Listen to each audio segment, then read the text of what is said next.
예, 안녕하세요. 오늘은 그 소방시설의 수계수화 설비, 옥내 수화전, 스프링클러, 물분무, 보수화 설비 이런 수계수화 설비의 그 가압송수 장치의 펌프를 이용한 가압송수 장치에서 그 충압 펌프의 입상관에 압력계를 설치하는지 여부를 음, 그 저 소방청에 이제 질의한 내용을 소방청의 답변 내용으로 제가 이제 한번 검토를 해보겠습니다. 그러니까 자 여기가 이게 주펌프죠. 주펌프고 충압펌프. 충압펌프를 현장이나 또 실무자들이 보조 펌프라고 많이 부르지만 이건 아닙니다. 그 우리가 그 화재안전 기준에서 주펌프가 있고 또 예비 펌프가 있고 충압 펌프라는 용어가 있습니다. 보조 펌프라는 용어는 자체가 없습니다. 그러니까 뭐 준펌프를 그 압력이나 토출량을 보충한다 이런 개념도 전혀 아닙니다. 그러니까 충압 펌프의 용어 정의도 옥내 소화전이나 스프링클러 설비에 다 일조에 있습니다. 그 배관의 압력을 채워주는 보충하는 그러니까 채울 충차지요. 이 압력을 채우는 게 충압 펌프입니다. 그러니까 주펌프를 압력을 뭐 보태준다든지 도출량을 뭐 더해준다든지 그런 개념은 전혀 아닙니다. 주펌프의 그 배관의 압력이 감소됨으로써 그 주펌프의 잦은 기동을 방지하고 이제 압력만 보충하는 압력을 채워주는 기능을 하는 펌프가 충압 펌프입니다. 그럼 오늘은 그 충압 펌프에도 이 압력계를 설치해야 되느냐 이제 질의를 했습니다. 그러면 소방청에서는 의견이 어떻는지 한번 보겠습니다. 질의 충압 펌프 토출관 입상관에 압력계를 설치한다면 화재안전 기준의 근거 기준은 어디에 해당되는지 이게 소방청의 답변입니다. 103은 스프링클러 화재안전 기준입니다. 옥내수 화재도 동일합니다. 스프링클러의 화재안전 기준 221에 211에서 218 사이에 그 일부의 조문에 충압 펌프를 제외한다는 별도를 규정하고 있는 조문이 있습니다. 그래서 이에 질의하신 충압 펌프도 압력계의 펌프를 토출적 체크밸브 이전에 프렌즈 가까운 곳에 설치해야 된다고 하고 있습니다. 그러면 충압 펌프의 토출관에 압력계를 설치한다면 압력계의 용도는 무엇이냐?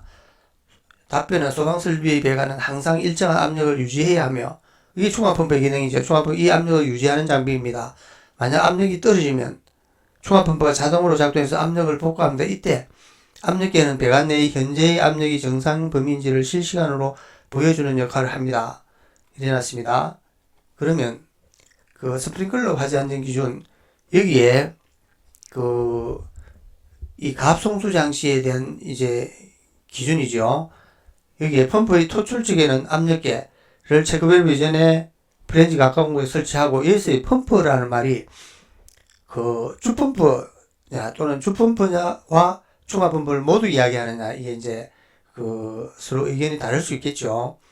그런데 유일하게 아니습니까? 216에 보면은 가압수장치 체절 운전 시 소원의 상승을 방지하기 위한 순환배관을 설치할 것. 다만 충압펌프는 그렇지 않다.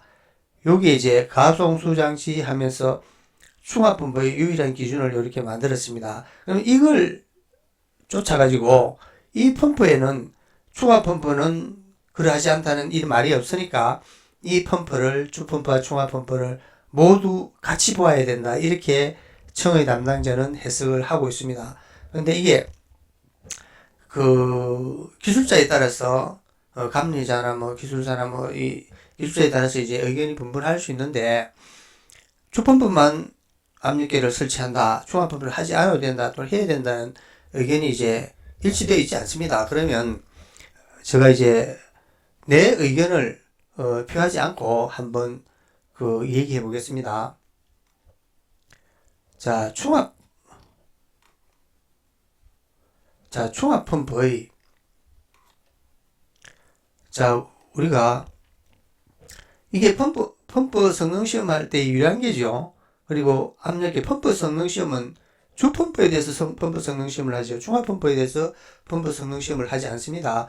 그러면 개폐 밸브를 닫고 이 개폐 밸브를 열고 이 유량 조절 밸브를 이제 많이 열고 뭐 적게 열고에 따라서 이제 체절 운전 시험도 하고 전격 운전 시험도 하고 최대 보호 운전 시험도 합니다.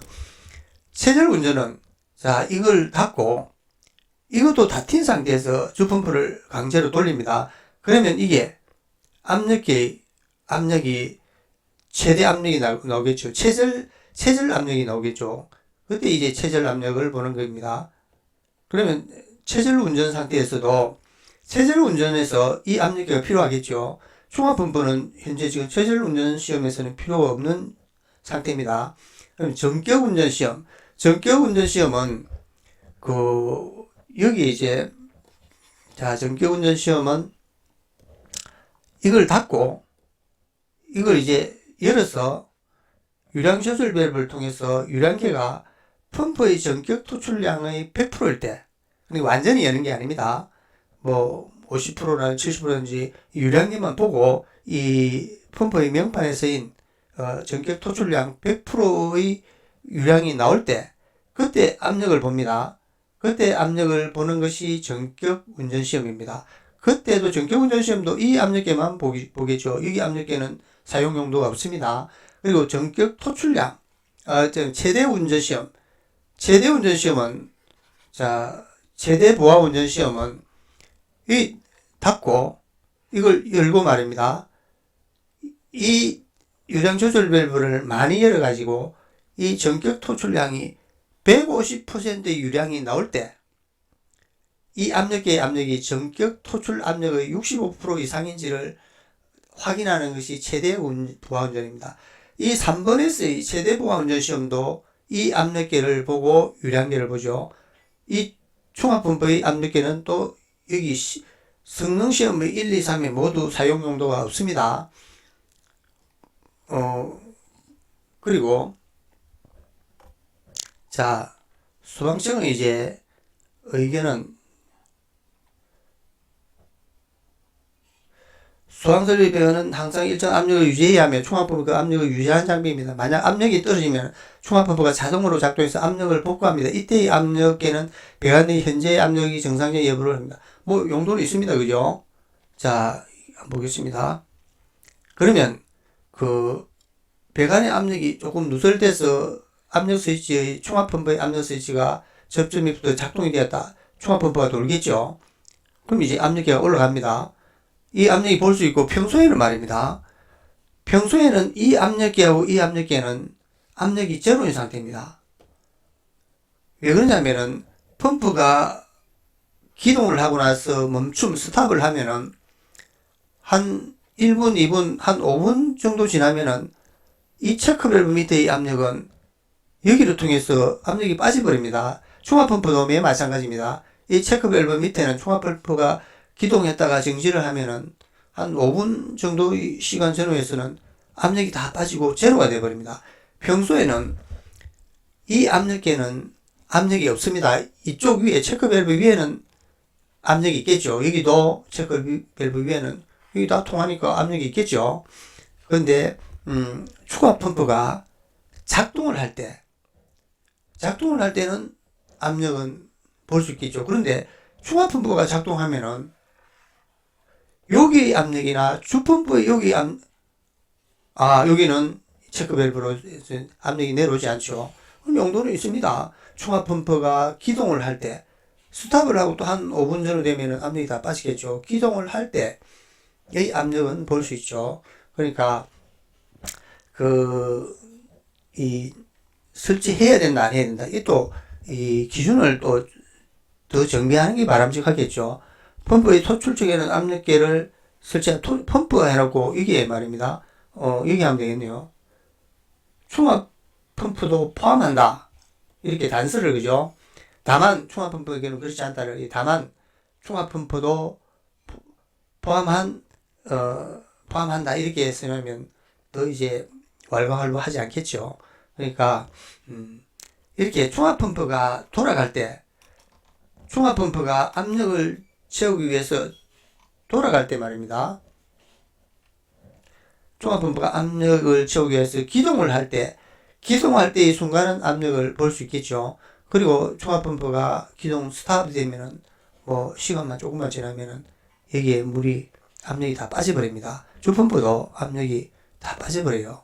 평소에 여기 왜 압력이 없나 하지만 이 체크밸브 위에는 채운 압력이 그대로 유지하고 체크밸브 때문에 물이 못 내려오죠. 이 이하로는 펌프의 디데널을 통해서 물이 다 흘러버립니다. 압력이 빠져버립니다. 자, 그러면 충합펌프의 압력계의 설치 여부에 대해서는 청에서의 현재의 담당자가 이렇게 그 의견을 내고 있죠. 그리고 또 담당자가 바뀌면은 또 의견이 다를 수도 있습니다. 그러니까 질의예신의 그 동일한 질문을 가지고 조금 시간이 경과됨으로써 또는 담당자가 바뀜으로써 이 다른 답변이 나오는 질의들이 많이 있습니다. 그러니까 참고를 하시고 오늘은 종합펌프의 압력계의 설치 여부에 대해서 소방청에 질의를 했는데 그 답변에 대해서 소개를 드렸습니다. 예, 고맙습니다.